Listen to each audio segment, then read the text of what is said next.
খাদিজাতুল কুবরা রাদিয়াল্লাহু তাআলা এই মাসে দুনিয়ার থেকে বিদায় নিয়ে গেছে। এই জন্য এই রজব মাসকে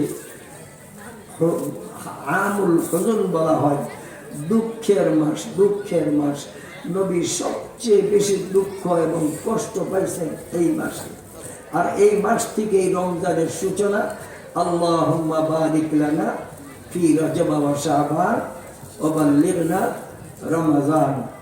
আজকে সেই রজব মাসের 9 তারিখ, আর 6 তারিখ আর বাকি আছে। দেখতে দেখতে আসবে শাবান মাস, এরপরে বরকতময় রমজান শুরু হবে। আমাদেরকে আল্লাহ পাক এখন থেকে ওই রমজানের তৈরি নেওয়ার তৌফিক দান করুক, এবং প্রত্যেকটা বালেক পুরুষ এবং বাচ্চা বৃদ্ধ মা বোনরা যারা এখানে আছে, আল্লাহর হস্তে এই ময়দানে বৃহস্পতিবার রাত, বরকতের রাত, শবে কদর রাতের মতো ফজিলত রাখে আল্লাহ পাক।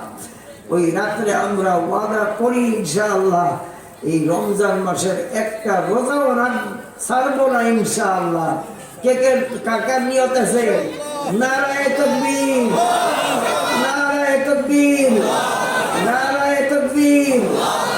শাহে রমজান জিন্দাবাদ, মাহে রমজান। আল্লাহ পাক আমাদেরকে আমল করার তৌফিক দান করুন। ওয়া আখিরু দাওয়ানা আলহামদুলিল্লাহি রাব্বিল আলামিন।